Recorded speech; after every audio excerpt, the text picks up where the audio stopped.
അതുകൊണ്ടാണ് വയനാടിൽ ഇവിടെ ദുരന്തം ഉണ്ടായപ്പോൾ ഇവിടെ സമസ്ത കേരള ജമീയത്തുൽ ഉലമയുടെ സന്നദ്ധ പ്രവർത്തകരാവുന്ന വിഖായ സംഘം അടക്കമുള്ളവർ ഇവിടെ അവർ ഏതെങ്കിലും നിലക്ക് ഒരു ഫോട്ടോ ചെയ്യാൻ വേണ്ടി വന്നവരല്ല.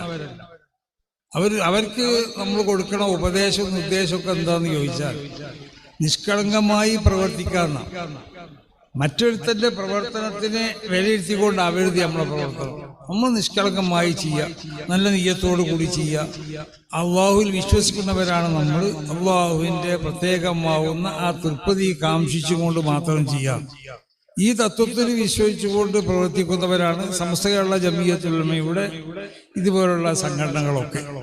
അതുകൊണ്ടാണ് അവര് പ്രശസ്തി ആഗ്രഹിക്കാറ്, അല്ലെങ്കിൽ ഏതെങ്കിലും നിലയ്ക്ക് അവരെ ഫോട്ടോ മറ്റോ പത്രത്തിൽ വരുന്നുണ്ടോ, നമുക്ക് പത്രത്തിന് ഫോട്ടോ ഫേസ് ചെയ്യാനൊന്നുമല്ല അവർ യഥാർത്ഥത്തിൽ ശ്രമിച്ചിട്ടുള്ളൂ.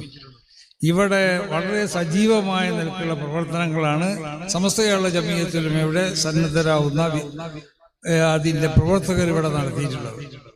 അപ്പോൾ അതിൻ്റെ അടിസ്ഥാനത്തിൽ ആണ് സമസ്ത കേരള ജമീയത്തുൽ ഉലമ ആ പ്രവർത്തകരൊക്കെ ഒന്ന് ആദരിക്കുകയും അവർക്ക് അവരെ ദുആ ചെയ്യുകയൊക്കെ ചെയ്യാൻ വേണ്ടി കഴിഞ്ഞ ദിവസങ്ങളിലായി കൊണ്ട് കോഴിക്കോട് ഒരു സദസ്സൊക്കെ വിളിച്ചു ചേർത്തു. അപ്പോൾ ഏതായാലും നമ്മളൊരു കാര്യം മനസ്സിലാക്കണം. നമ്മളെ സംബന്ധിച്ചിടത്തോളം ഒരു മതത്തിൽ വിശ്വസിക്കുന്നവരാണ് അധിക ഈ രാജ്യത്തുള്ള